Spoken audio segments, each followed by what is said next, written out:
अनुस्वार मंच पर आपका स्वागत है। आज हमारे साथ हैं एक बड़ी साहित्यिक हस्ती उषा किरण खान जी, जिन्हें कौन नहीं जानता। पद्मश्री, साहित्य अकादमी पुरस्कार और भारत भारती पुरस्कार जैसे ओहदों से, अलंकरण से नवाजी गई दीदी आज हमारे साथ बातचीत के लिए उपलब्ध हैं और हम पड़ताल करेंगे उनकी साहित्यिक यात्रा की। नमस्कार दीदी, स्वागत है अनुस्वार मंच पर। बहुत बहुत आभार आपका।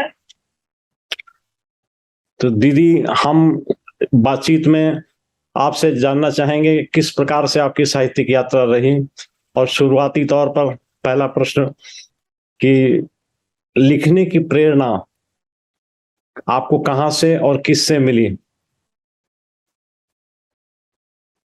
बहुत बहुत धन्यवाद, आपने ये प्रश्न पूछा, बहुत अच्छा प्रश्न है।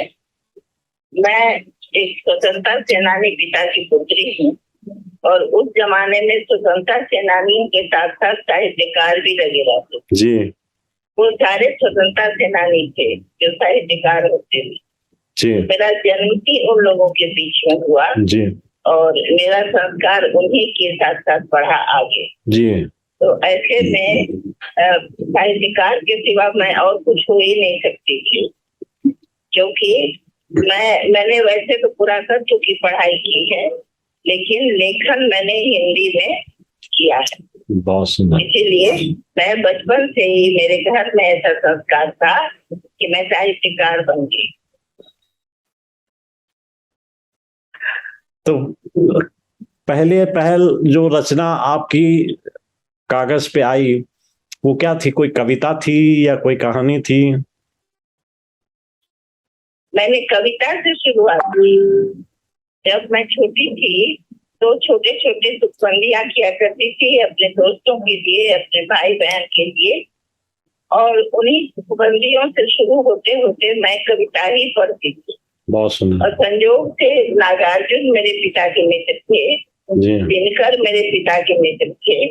तो पिता बहुत जल्दी ही दुर्घटना में उनका निधन हो गया था जी। तो इन लोगों ने मुझे पिता का प्यार दिया और छत्र छाया दी।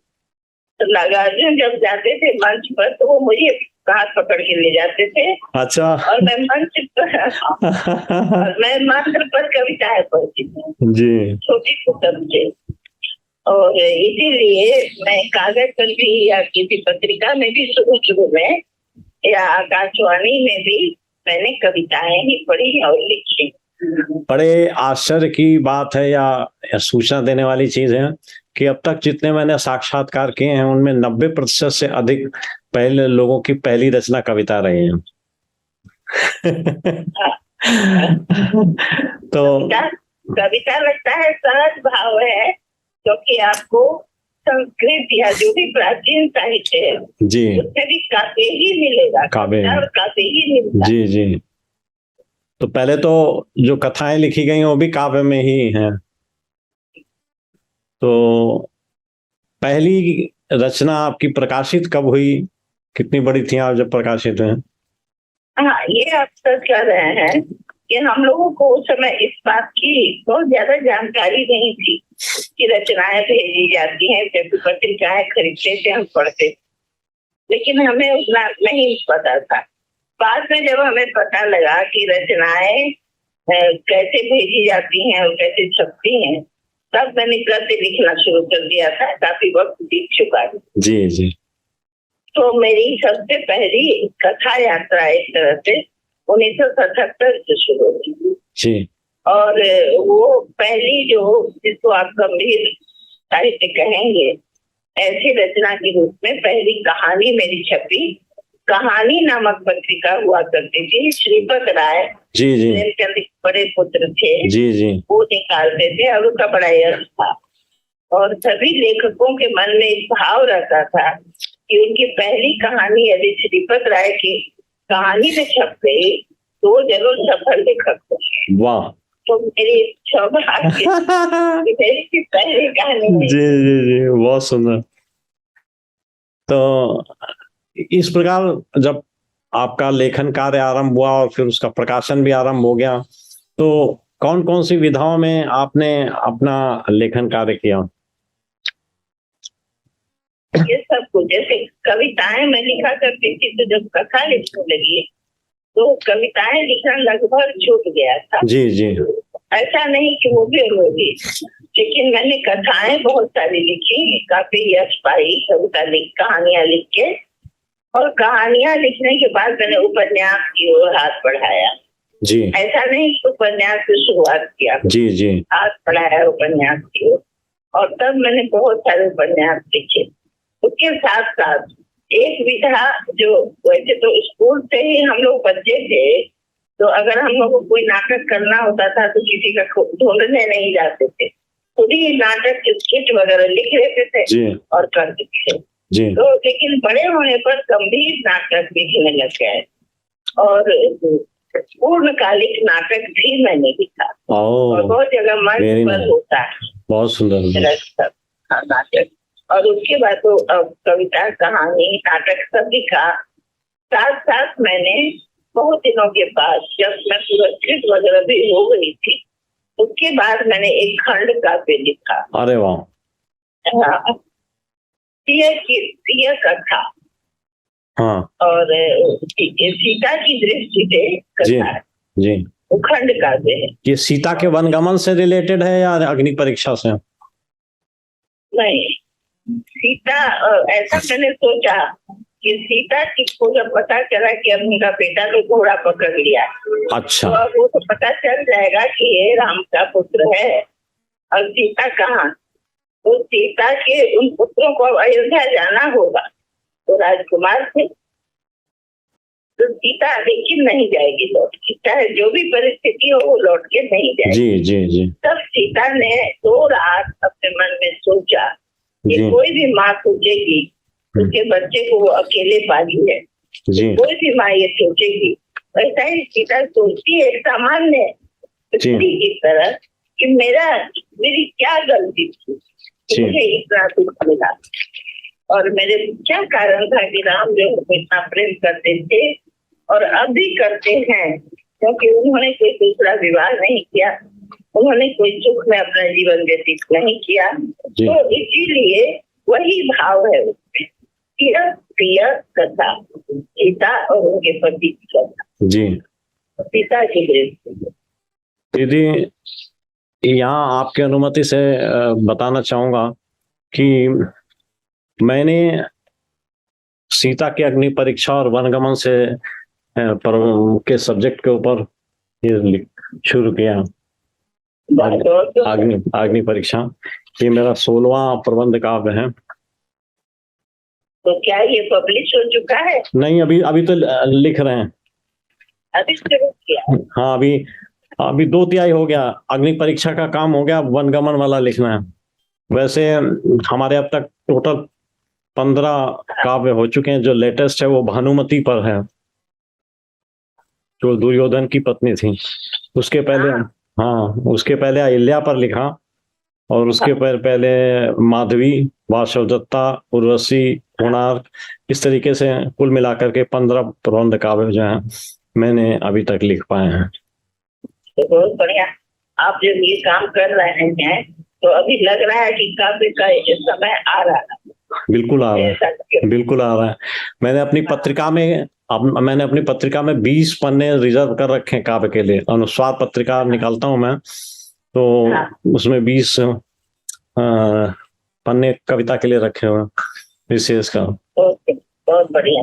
क्योंकि मुझे लगता है कि कविता को आगे बढ़ना चाहिए। कहानी तो बढ़ेगी वो उसकी अपनी रफ्तार, लेकिन कविता को भी थोड़ा आगे बढ़ना चाहिए, ऐसा मेरे को लगता है। बिल्कुल। पत्रिका निकाल रहे हैं, तो ये चीज है। तो मुझे आपकी जो सीता वाली प्रबंध काव्य, खंड काव्य है, तो राजकमल प्रकाशन से छपा। अच्छा, ये हमारी पत्रिका है दीदी। अच्छा, बहुत सुंदर। हाँ, मेरी नजर से गुजरा है। मैं भेजता हूँ आपको सब, और भेजिए आप। जी दीदी। खैर, हम वापस आते हैं। आपने बहुत सारी विधाओं पर काम किया है, कविता पर भी, कहानी पर भी, उपन्यास पर भी, नाटकों पर भी। तो तकरीबन जो महत्वपूर्ण विधाएं हैं उन सब में आपने सृजन कार्य किया है। लेकिन फिर भी ऐसा होता है कि सब कुछ होते हुए भी कोई एक विधा ऐसी होती है जो सबसे प्रिय होती है। तो कैसा लगता है, आपके विचार में कौन सी विधा आपकी सबसे प्रिय विधा होगी?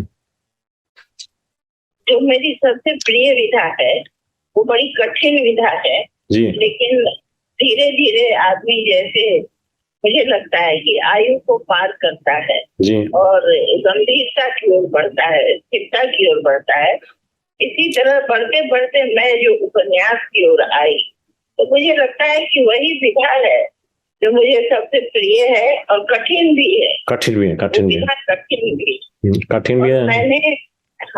मैंने बहुत सारे सामाजिक उपन्यास लिखे, जैसे कि सामाजिक कथाएं लिखती रही जी, और उसी तरह ऐतिहासिक उपन्यास भी मैंने लिखे जी। तो ऐतिहासिक उपन्यासों में लोग ऐसा करते हैं कि मैं बिल्कुल सीधा सपाट मैंने नहीं लिखा है, साहित्य की तरह लिखा है जी। और उसमें मैंने ऐतिहासिक भूलों को यथासंभव नहीं किया। अच्छा, बहुत मैं स्वयं इतिहास की हूँ तो वो छूट मैंने नहीं ली है कि एक भी पीरियड का छूट नहीं हो सकता है मेरे अंदर।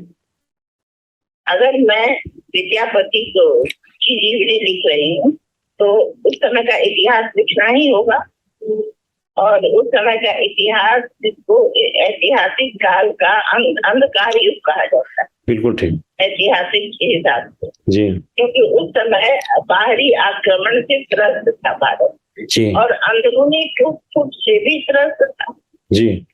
तो इस प्रकार वो उस समय का इतिहास मैंने छूट नहीं दी लेकिन वो मेरी प्रिय विधा है। अभी भी मैं एक काम कर रही हूँ और अभी काम कर रही हूँ, कदम उठाऊंगी तब उस उपन्यास को अगर पूरा कर पाऊंगी तो ये मेरे लिए जरूर पूरा होगा।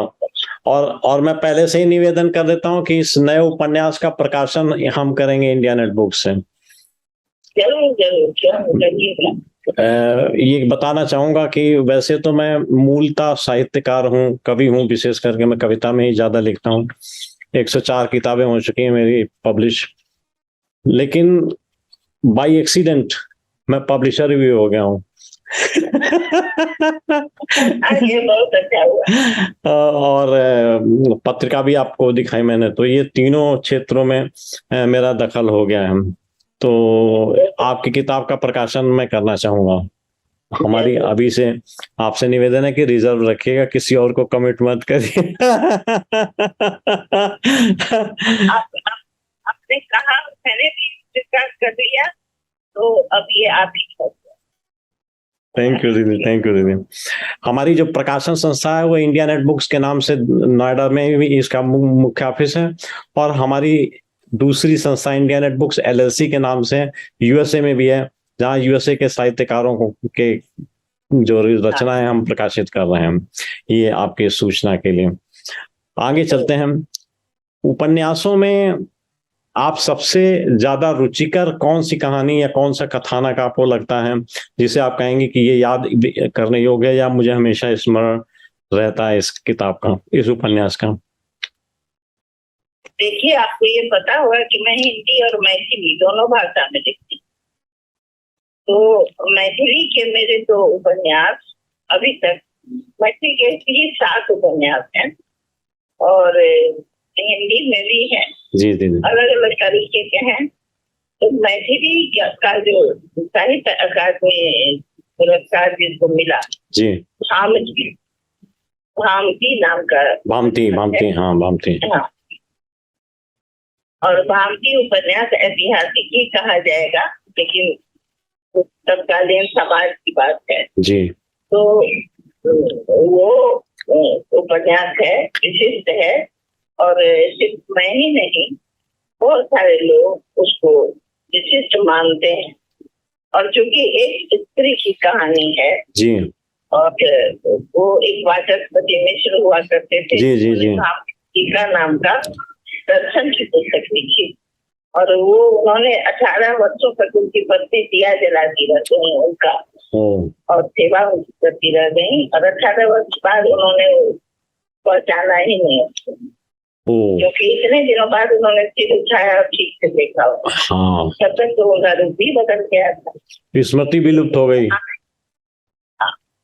और उसके बाद जब पता चला कि ये मेरी पत्नी है तो उनको याद आया और उन्होंने इस पुस्तक का नाम ही भामती जी का रख दिया। अच्छा, उन्होंने तो इसलिए इस तरह उस किताब को लिखकर मुझे संतोष भी हुआ और लोगों के बीच में भी पॉजिटिव नेगेटिव हर तरह की बातें ऊपर होती। जी दीदी, तो मुझे लगता है कि शायद भामती को आप अपना सर्वप्रिय उपन्यास अगर कहते हैं तो उसके पात्र भी सर्वप्रिय होंगे आपको।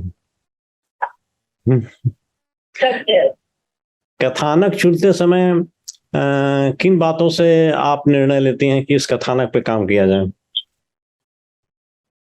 जो मेरे सामाजिक उपन्यास है उसमें तो मैं ये देखती हूँ कि लोगों को दिखा सकूं, क्योंकि मैं कोसी क्षेत्र की हूँ जी और कोसी का वो क्षेत्र जहाँ नागार्जुन और रेणु भी नहीं पहुंचते हैं, जी जी ऐसे क्षेत्र की जहाँ अब तक नाव और बैलगाड़ी से ही लोग जाते जी। हैं। तो अब आप सोच सकते हैं कि इतने विकास के बाद वो स्थिति है।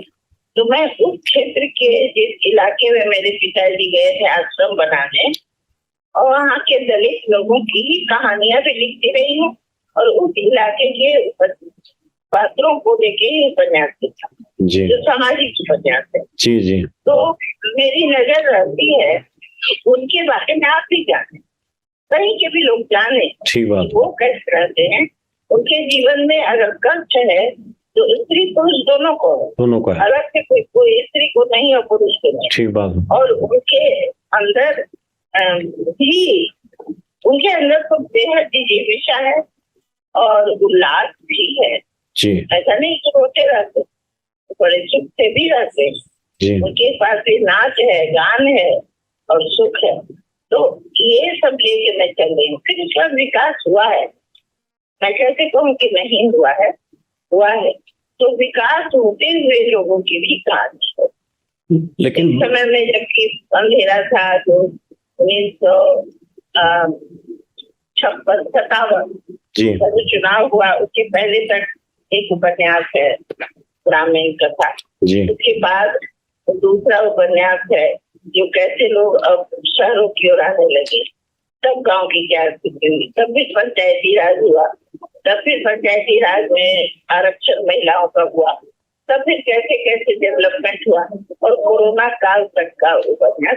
ओ, सब बड़ा लंबा टाइम स्पैन है। हाँ, अलग अलग उपन्यास है। आपकी इन कथानकों में देश काल और वातावरण के साथ में कितनी संबद्धता बन पाती है? तो देश और समाज की चर्चा ही रहती है। मेरा तो चूंकि मेरा जीवन वैसा ही है तो वैसा ही उपन्यास है। मेरा सोचना ये था कि जैसे आपने कोई विषय वस्तु उठाई तो दो प्रकार की हो सकती है। एक तो हो सकती है जो ऐतिहासिक विषय वस्तु है जैसा आपने बताया, या दूसरी वो हो सकती है जो सामान्य सामाजिक परिवेश में से उठाए गए कथानक के ऊपर निर्भर हो। तो जो सामान्य परिस्थिति से या सामाजिक परिवेश से आपने कथानक उठाया है वहां तो देश काल और वातावरण जो है ना वो समकालीन हो गया, लेकिन जो ऐतिहासिक उठाया उनमें देश काल वातावरण की जो सारे तत्व हैं उनको किस तरीके से पिरोने का अंदाज रहता है? कितने परसेंट आप या कितने सीमा तक आप उसको रिलेट करने की या उससे संबद्ध करने की कोशिश करते हैं? हाँ, जैसे मान लीजिए भामती जो उपन्यास है मेरा, जी जी जी, मैं इसलिए हिंदी दोनों की बात करती हूँ कि मेरा क्षेत्र एक ही है। जी जी जी। भामती उपन्यास जो है वो 10वीं शताब्दी का है जी। तो उस समय 10वीं शताब्दी तक जो अंतर विरोध थे हमारे अंदर के जी, उसमें जो एक समय होता है जो राजतंत्र था, तो छोटे छोटे राज्य बचे हुए थे, अलग अलग थे जी। और उसका वर्चस्व किसका था? धार्मिक तंत्र का जी, क्योंकि आपका जो राजतंत्र था वो उस पर निर्भर कर रहा था जी। तो जैसे मैंने स्त्री शिक्षा का लोक जो दिखाया है, कई लोगों को इस बात से नाराजगी हुई, लेकिन मैंने चूंकि मैं उसी विषय की मैंने पाठक हूँ, शिक्षक हूँ, तो जैसे उनका लोप हुआ तो मैं मानती हूँ कि तंत्रयान जो चालू हुआ उसके कारण आश्रमों से लड़कियां हटाती हैं। तो ये जो उस समय जो भी विपर्य था वो धार्मिक अधिक था। हमारे देश काल का यही विपर्य था कि धार्मिक कारणों से धर्म में इतने बुरे बुरे तत्व आगे मिल गए थे, उस कारण से ये होता था जी। लेकिन उसके बाद जब हमने विद्यापति की जीवनी लिखी है तो उस कालखंड में तुगलक जो तीन थे, फिरोज शाह तुगलक और गयासुद्दीन तुगलक का समय था। उस समय जो राजनीतिक परिस्थितियां थी वो धर्म को भी और समाज को भी दोनों को ही प्रभावित कर रही। बिल्कुल ठीक बात है। तो उस समय मैंने उस देश काल और परिस्थिति की चर्चा की है और वो सब करने में मुझे कोई गुरेज नहीं है। न तो हमको तंत्रयानी बौद्धों के खिलाफ लिखने में कोई है और न ही तुगलक के समय में सिर्फ तुगलक नहीं दूसरे लोगों के जो एक जिसको करते हैं उसके कारण जो कष्ट होता है जनता को या प्रजा को। अंतिम एक उपन्यास बड़ा ऐतिहासिक है जो शेरशाह का जीवनी है, अगनिहिंडोला। तो अब शेरशाह की जीवनी बिल्कुल आपका निकट अतीत है, बहुत ज्यादा दिन नहीं हुआ है, लेकिन शेरशाह ने खुद भी अपना लिखा हुआ है शेरशाह नामा। तो उस समय में भी जो कुछ राजनीति हुई उसको छोड़ के हम कैसे लिख सकते हैं? बिल्कुल ठीक बात। इसीलिए मेरे सारे उपन्यास चाहे वो सामाजिक हो या राजनीति, उसमें राजनीति का अंश रहता है क्योंकि देश काल में राजनीति है।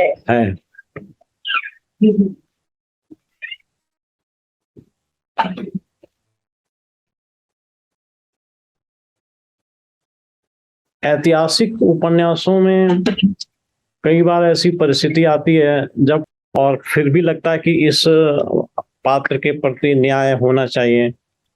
जैसे उदाहरण के लिए मैंने अपने रिसेंट जो खंड काव्य या प्रबंध काव्य पूरा किया है वो भानुमति। हाँ, भानुमति जो दुर्योधन की पत्नी थी, उसके बारे में तो महाभारत में उल्लेख ज्यादा नहीं मिलता। तो ऐसी स्थिति में सूचनाओं को कैसे पिरो करके कुछ किया जा सकता है?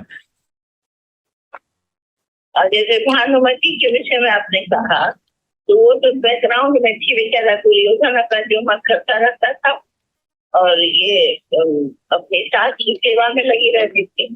यही होता था उनके साथ और उनका अपने बच्चों के प्रति भी उनको कर्तव्य पालन करने दिया ही नहीं जाता। पर इसमें आपने अगर लिखा है तो बहुत ही कठिन काम किया है, ये मैं समझ रही हूँ।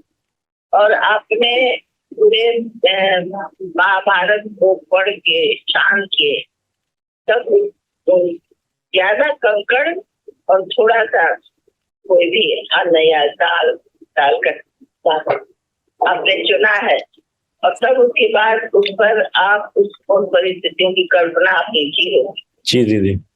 तब आपने लिखा होगा, ये मैं समझ रही हूँ।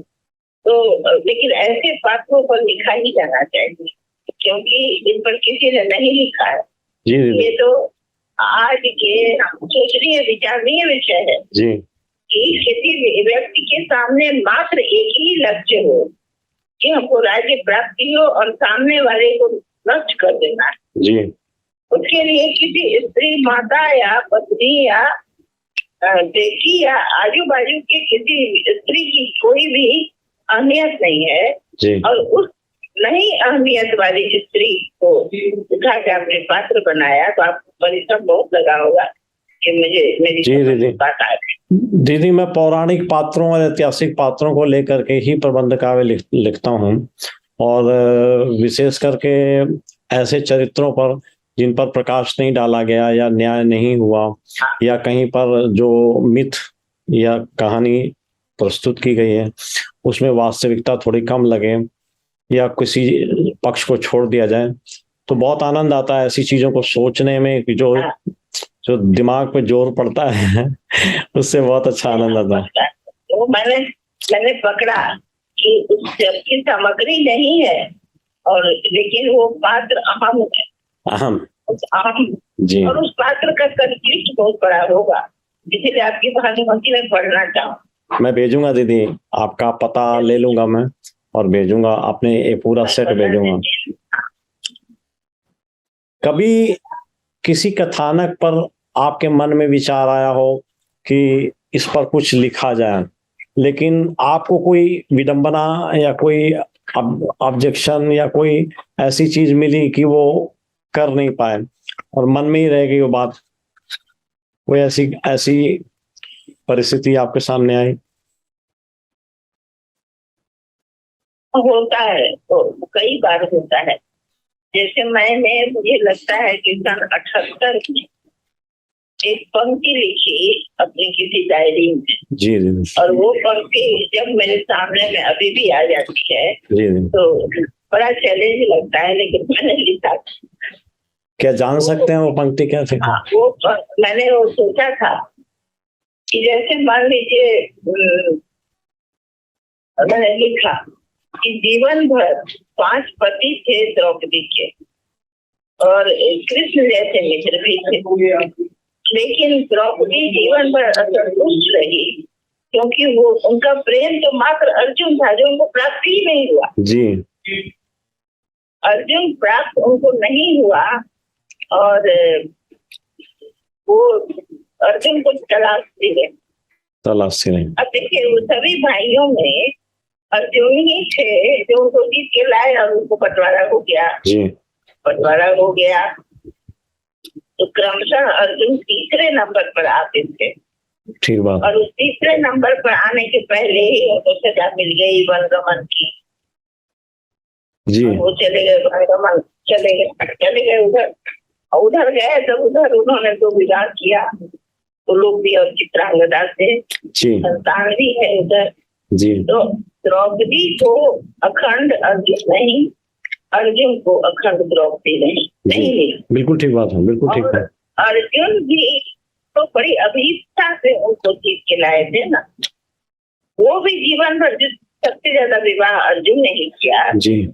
और जहाँ गए वहां विवाह करके छोड़ते चले। ऐसे अर्जुन ने भी सिर्फ द्रौपदी को ढूंढा अन्य स्त्रियों में, लेकिन उनको द्रौपदी नहीं मिली। तो इस भाव को मैंने एक समय में लिखा कि ये भाव जब परिपक्व होगा तो मैं इसको लिख पाऊंगी। आज तक नहीं लिख पाई और मुझे नहीं लगता कि मैं लिख भी पाऊँ। इस आपकी अनुमति से मैं 2-3 चीजें इस बारे में कहना चाहूंगा कि एक पुस्तक है जिसका नाम है पांडु पुराण। पांडु पुराण के कुछ अंशों को पढ़ करके मैंने ये पाया कि लॉ ऑफ अट्रैक्शन जो होता है, आकर्षण का सिद्धांत जरूर लागू होता है। उदाहरण के तौर पर भानुमति जब जवान हुई, यौवना हुई, तो उसने अपने पति के रूप में अर्जुन की कामना की। स्वयंवर हुआ, अर्जुन आया ही नहीं। दुर्योधन पहुंच गया, दुर्योधन उसका हरण कर लाए और कर्ण को बोला इन लोगों को सबको जो विद्रोह कर रहे हैं या जो लोग अटैक कर रहे हैं इनको संभालो। तो 18 दिन का युद्ध कर्ण लड़ता रहा। तो लौट के जब कर्ण आया तो भानुमति और कर्ण के बीच में काफी मित्रता हो गई और भानुमति की जो सहेली थी उसका विवाह कर्ण से हो गया। ये तो एक एस्पेक्ट हुआ।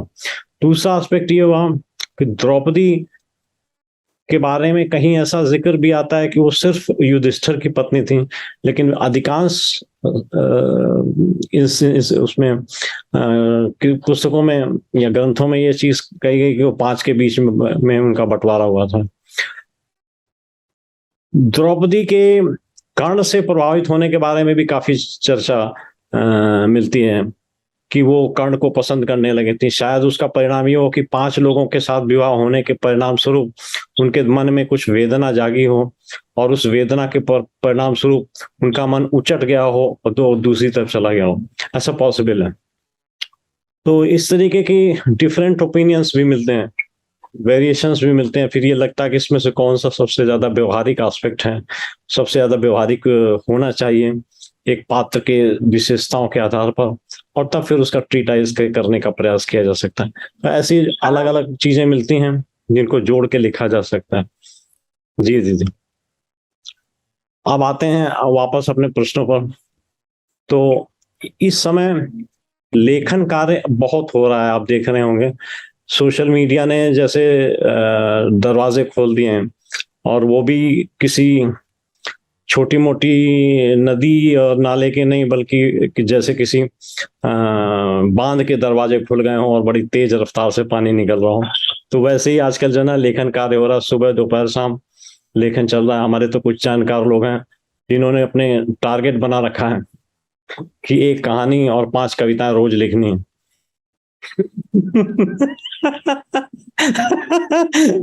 जबकि मुझे लगता है कि कविता तो कम से कम टारगेट में नहीं लिखी जा सकती, वो तो जब अंदर आएगी तो अपने आप बाहर आएगी, और जब तक वो अंदर नहीं आएगी बाहर नहीं आएगी। खैर, तो इस अतिलेखन के परिणाम स्वरूप जो स्थिति पैदा हुई है, और उस अतिलेखन के अति उपलब्धता के बावजूद जो पाठकगण रिस्पॉन्ड नहीं कर रहे हैं या उतने ज्यादा उत्साहित नहीं हुए हैं, तो उसका क्या क्या समीकरण समझ में आता है जी?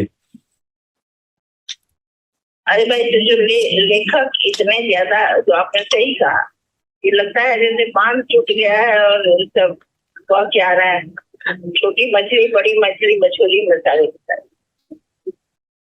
असल बात है, ये जो लेखक बहुत है, पाठक ही नहीं जी। जो खुद लेखन कर रहे हैं वही पाठक नहीं, किसी और के भी किसी और की चीजों को नहीं पढ़ते जी। आप जो लिख रहे हैं अपना नाम भी कर गए हैं जी। ऐसे कवियों और कवित्रियों को पूछिए तो अपने से पूर्ववर्ती कवियों और कवित्रियों को उन्होंने पढ़ा नहीं है।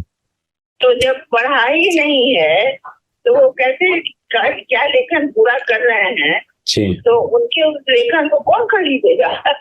इसलिए देखिए, आजकल पैसे हो गए हैं लोगों के पास, प्रेस हो गया है, खुद ही टाइप करते हैं और दे देते हैं, लिखते ही हैं अक्सर, तो वो करके दे देते हैं और वो छप के पब्लिश होके आ जाती है। तो पैसे खर्च करके छपा करके अच्छे अच्छे नामचीन प्रकाशक लोग पैसे ले लेके छाप रहे हैं। क्या करें सर दीदी, उनका भी तो बिजनेस ही है ना एक्चुअली।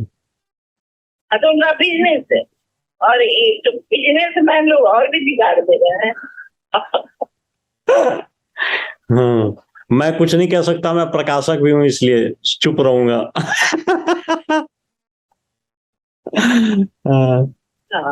वर्तमान में जो जैसे लेखन का विस्फोट हम लोगों ने भी बात की, तो वैसे ही एक और समस्या पैदा हो गई है डिजिटल बुक्स की।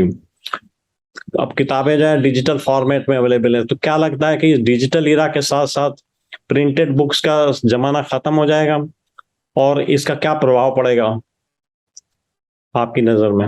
मुझे नहीं लगता है कि खत्म हो जाएगा, क्योंकि आपके यहाँ भारत में अब आया जी, और यूरोप और अमेरिका में बहुत पहले से चल रहा है जी। किताबें छप रही हैं, लोग खरीद भी रहे हैं, पढ़ भी रहे हैं। तो मान लीजिए कि हम लोगों को किताब पढ़ के संतोष होता है, हमसे तो पढ़ा भी नहीं जाता है ठीक से और लिखा तो नहीं ही जाता है जी। तो लेकिन हमारी पीढ़ी मान लीजिए खत्म ही होती है, तो भी नई पीढ़ी को भी हमने देखा है कि किताब पर ज्यादा भरोसा करता है। इसलिए मुझको नहीं लगता है कि होगा। ये जो स्टूडेंट्स के लिए जरूर बहुत ही सुविधाजनक है, जो लाइब्रेरी में नहीं जाके ई लाइब्रेरी में जी। हाँ, लेकिन साहित्यकारों के लिए किताब समाप्त हो जाएगा। देखिए, साहित्य जो है वो ऐसे ही अल्पसंख्यकों का विषय जी, माइनॉरिटी का सब्जेक्ट है। सारे लोग हिंदी पढ़ लेंगे, मैथिली पढ़ लेंगे या कोई भी भाषा पढ़ लेंगे, सारे लोग न तो साहित्य पढ़ने वाले हैं न साहित्य लिखने वाले हैं। ठीक बात तो है ना, ये बात बिल्कुल सही है। ऐसे में ये माइनॉरिटी का जो सब्जेक्ट है, इस सब्जेक्ट को प्रिंट में जी पढ़ना पसंद करेंगे और अपने यहाँ अलमीरा में सजा के रखना पसंद करोगे, इसलिए खत्म नहीं होगा। मैं तो कहता हूँ कि ऐसी मुहिम चलनी चाहिए कि लोग कम से कम 500 रुपए, 200 रुपए, 100 रुपए, जो भी उनकी क्षमता हो, वो किताबों पे जरूर खर्च करें हर महीने, ताकि उनके घर में किताबें आए और बच्चे किताबें पढ़ना सीखें, उसको हाँ, और किताबों का जो नशा है, उसकी जो खुशबू है, उसकी जो स्याही का खुमार है, वो सब बच्चों में चढ़े ताकि पाठकगण खूब बढ़े। हाँ, मैंने बाल साहित्य भी बहुत लिखा है जी, और बच्चों के पास खूब पहुंचती है, खरीदी भी होती है। बहुत अच्छा।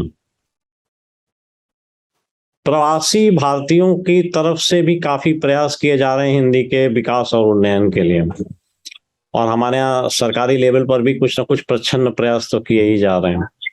आपको क्या लगता है, भविष्य में क्या हिंदी एक वैश्विक भाषा बन सकती है? क्या संभावनाएं लगती हैं? तो लोग जहाँ जैसे रहता है वैसा ही उसका तौर तरीका हो जाता है। विदेश में जाकर के तो विदेशियों की जो भी भाषा है वही भाषा सीखनी पड़नी पड़ती है, उचित भी है। लेकिन हिंदी बिल्कुल समाप्त नहीं हुआ है। मैं भी 2-3 जगह विश्व हिंदी सम्मेलन में गई और वहां मैंने देखा कि हिंदी के लिए ललक तो है लोगों में, अपने लोगों में भी है थोड़ी बहुत जी। और जैसे अमेरिका गई तो अमेरिकन में भी है, यूके गई तो वहाँ के लोगों में भी है जी। और जो हमारे देश बने हुए हैं बाहर, मॉरिशस, सूरीनाम, फिजी, त्रिनिदाद, इस सब में भी मुझे लगा कि लोगों को ललक है। तो इस तरह से विदेशों में हिंदी का प्रचार प्रसार अधिक हो रहा है, कम नहीं, क्योंकि ये डिजिटल माध्यम जो है ना वो कारगर है। जी जी, मुझे लगता है, मुझे लगता है। जी, एक प्रश्न आता है बीच में, या लोगों के विचारों में भिन्नता है इस बात को लेकर के, जैसे प्रवासी भारतीयों की जो रचनाएं हैं उसमें एक अर्थ तो ये है कि जो प्रवासी भारतीय जो रचना कर रहे हैं उसे प्रवासी साहित्य कहा जाए, एक। दूसरा ये है कि अगर प्रवासी भारतीय भारत के बारे में ही या भारत की ही स्थिति के बारे में लिख रहे हैं तो उसे प्रवासी साहित्य नहीं कहा जाना चाहिए। प्रवासी साहित्य उस साहित्य को कहा जाना चाहिए जो प्रवास जहां कर रहे हैं वहां के संस्कृति, सभ्यता और साहित्य से संबद्ध हो। कैसे डिफाइन करना चाहेंगे आप इसे? नहीं, प्रवासी लोग अपनी दृष्टि से ही भारत के बारे में लिखेंगे ना। जी जी, जैसे बहुत सारे लोग, जैसे मेरा तो, हम पटना में रहते हैं और जी, गंगा के पार हमारा गांव जी, तो हम अपने गांव जाते आते रहते जी। लेकिन बहुत सारे लोग ऐसे हैं जो बम्बई में और दिल्ली में और जी महानगरों में भी रहते हैं जी, विदेशों में भी रहते हैं जी। और वो गांव की कहानियां करते हैं, वो अपनी स्मृति से, अपने स्मरण से करते हैं। इसी तरह अगर प्रवास में है कोई और गांव की कहानी अपने स्मृति और अपने स्मरण से, सिर्फ गांव की नहीं पूरे भारत की जी करते हैं, तो उसको प्रवासी सचमुच नहीं मानेंगे, लेकिन उनके प्रवासियों द्वारा लिखा हुआ बात। बिल्कुल ठीक बात, बिल्कुल ठीक बात, और बिल्कुल सही। प्रवास में रहते हुए वहाँ की बात लिखती हैं या लिखते हैं, इसकी भी हम लोग को आवश्यकता है जी। जैसे उषा प्रेमवदा ने अंतर्वंशी उपन्यास लिखा जी, तो उसकी जरूरत हम लोग को है बिल्कुल कि हमारे लोग वहाँ कैसे रहते हैं। सभी लोग बड़े शांत से थोड़े रहते हैं जी, तो उसको लेकिन हम प्रवास साहित्य पूर्णतया प्रवास। बिल्कुल ठीक बात। व्यंग के बारे में 2-3 बातें आती हैं जिसके बारे में आपने शायद व्यंग लिखे हैं या नहीं, मुझे नहीं पता। मैंने व्यंग आमतौर पे नहीं लिखे हैं, एक साधारण हास्य व्यंग लिख दिया, कहानी वहानी लोगों के कहने पर, वो भी अपने देवी देवताओं का हंसी मजाक करने के चक्कर में। तो व्यंग लेखन में मेरी कलम चलती नहीं। व्यंग को आप विधा के रूप में तरजीह देंगे? बिल्कुल है, विधा, और उस विधा से तो मेरी दोस्ती हो नहीं रही है। मुझे अच्छा लगता है पढ़ना। मुझे कई लोगों का ऐसा विचार आया है कि व्यंग उपविधा है, विधा नहीं है, क्योंकि ये ऐसी विधा है जो कविता के साथ, कहानी के साथ, उपन्यास के साथ, नाटक के साथ हर जगह समाहित की जा सकती है, जोड़ी जा सकती है। तो ये अपने आप में इंडिपेंडेंट विधा कैसे कही जाए? जैसे हरिशंकर परसाई को आप कथा काटते नहीं चाहेंगे, आप कथा काट नहीं चाहेंगे। ये लोग पूर्ण दया व्यंग्यकार है, गोपाल चतुर्वेदी पूर्ण दया व्यंग्यकार है, तो इसीलिए व्यंग्य विधा तो है। अब वो हमसे नहीं होगा तो इसका क्या मतलब। एक जमाना था 1950, 60, 70 के आसपास तक का, जब किसी एक दशक में किसी एक पुरोधा के बारे में पहचान की जाती थी कि इस दशक का पुरोधा साहित्य की किसी भी विधा का या हर एक विधा का, जैसे भारतेंदु जी हैं, द्विवेदी युग है, वगैरह वगैरह। लेकिन साठोत्तरी साहित्य के अंदर इस प्रकार की जो परंपरा है वो थोड़ी विलीन सी हो गई है, और ये डिफाइन नहीं हो पा रहा, ये परिभाषित नहीं हो पा रहा कि किस विधा में कौन व्यक्ति ऐसा है जिसे पुरोधा माना जाए, या जिसे एक लीक छोड़ करके या एक नई धारा को पैदा करके उसने काम किया हो। आपको क्या लगता है, क्या ये डिफिनीशन, ये परिभाषा या ये पहचान जरूरी है, या ऐसे ही मुक्त चलना चाहिए? जरूरी नहीं लगता है। अच्छा, आवाजाही होती रहती है हाँ, साहित्यकार, इसीलिए जरूरी नहीं लगता है। आप किसी को किसी स्थान पर कैसे रोक देंगे? वो नदियों की धारा की तरह है जी। एक तरफ से धारा सूख जाती है, दूसरी तरफ चल पड़ती, ऐसा होता है, तो हम इसको नहीं मानते। अच्छा, कविता के संदर्भ में एक प्रश्न पूछना चाहूंगा आपसे कि आपका क्या विचार है। छायावाद के बाद कविता धीरे धीरे धीरे धीरे छंद और गेयता से मुक्त होती गई, और कहीं कहीं पर तो उसे अकविता जैसी स्थिति या नाम दिया जाने लगा। तो आपको क्या लगता है कि कविता को कम से कम गेयता और रस तो होना चाहिए, या सूखी सूखी सैतीरों में लिखी हुई कविता कविता कही जा सकती है? हाँ, ये तो आप ठीक कर रहे हैं। ये कोई आसान नहीं है कि आप अगर छंदमुक्त लिखते हैं और वो सचमुच की कविता हो। छंदमुक्त कविता शुरू किया निराला ने, और उसके बाद अज्ञे ने, नागार्जुन ने, बड़े बड़े कवि ये लोग, शमशेर बहादुर सिंह ने, धर्मवीर भारती वगैरह ने, लोगों ने जो लिखा तो सब में था, छंदबद्ध नहीं था लेकिन लय था। करेक्ट। लेकिन उसके बाद आपने गौर किया होगा जी जी कि जो कविता लोग लिखने लग गए, वो लगता है किसी गद्य को लिख दिया, उसको तोड़ तोड़ के डाल दिया। और दीदी, कभी कभी तो ऐसा लगता है कि ये लिखा क्या है, न गद्य है न पद्य है, क्या लिख दिया। कुछ नहीं हुआ, इसलिए मैंने कहा कि उसको लगता है कि तोड़ तोड़ के डाल दिया ऊपर नीचे करके जी। और वो सब ना, उसमें कोई जब लय नहीं तो कविता क्या। ठीक बात है। विश्वनाथ जी ने कहा था अपने साहित्य दर्पण में कि वाक्यम रसात्मकम काव्यम, तो रस तो होना ही चाहिए, वरना कविता कहाँ। खैर, अब आपसे एक व्यक्तिगत प्रश्न पूछेंगे कि लेखन कार्य के अलावा आपकी हॉबी क्या है? लेखन कार्य के अलावा मेरी हॉबी है सामाजिक कार्य करती रही हूँ, क्योंकि मैं स्वतंत्रता सेनानी परिवार की रही और बिहार में ही रही, बिहार में ही जन्मी और रही लगातार, और बिहार में इसकी आवश्यकता है।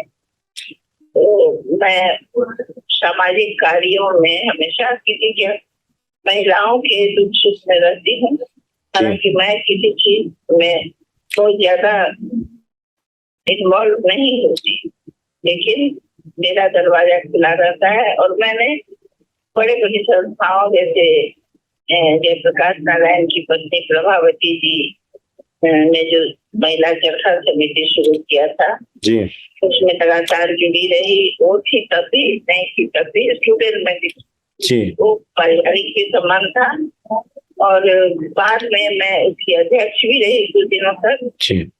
जब लगा कि भाई लेखन कार्य बाधित होता है तो अध्यक्षता छोड़ की लिखने पढ़ने लगी। तो मैं सामाजिक कार्यों में पूरी तरह साहित्य के अलावा समझती। बहुत सुंदर, बहुत बढ़िया।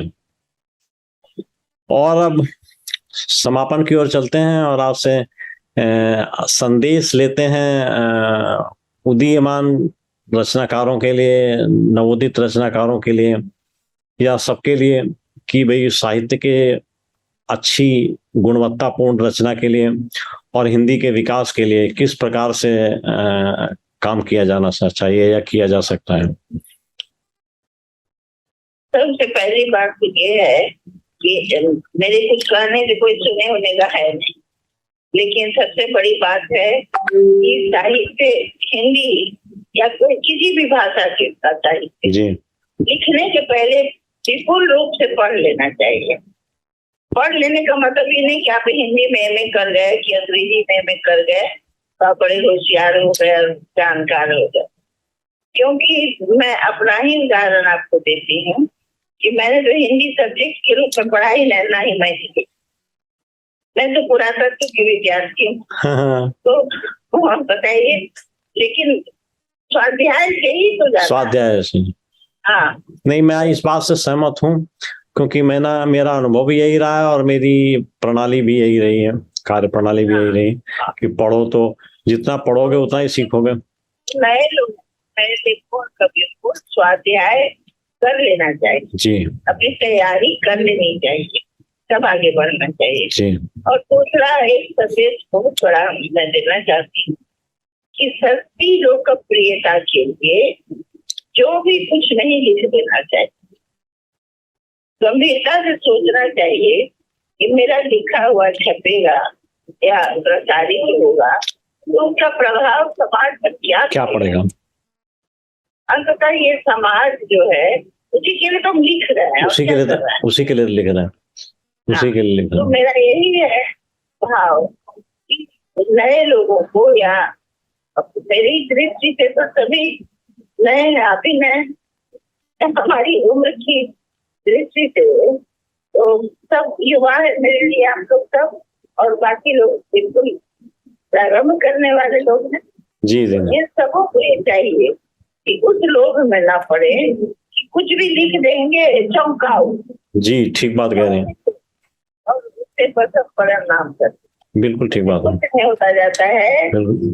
आपके गुजर जाने के 100 साल बाद आपकी कोई एक चीज भी किसी को याद है तब आप कालजयी सिद्ध होते हैं। जी दीदी, तो अच्छी चर्चा रही दीदी। आपने सारे गूढ़ प्रश्नों के भी बड़े सटीक जवाब दिए और बड़ा अच्छा रहा इस परिचर्चा में। आपके बारे में जानने को भी मिला, आपके विचार भी जानने को मिले और हमारे अनुस्वार मंच पर हमारे मित्र अवश्य लाभान्वित होंगे। हम अनुस्वार मंच की तरफ से और अपनी तरफ से आपको बहुत बहुत धन्यवाद देते हैं और आभार प्रकट करते हैं, और साथ ही ये कामना करते हैं कि आने वाले समय में जब कभी भी हमें किसी विषय पर आपके साथ चर्चा करने का प्लान हो, योजना हो, तो आप थोड़ा समय जरूर निकालिएगा, जैसे आज निकाला, बल्कि मैं कहूँगा बड़े कम नोटिस पर आपने समय दिया। तो इसी कामना के साथ बहुत बहुत धन्यवाद, बहुत बहुत आभार।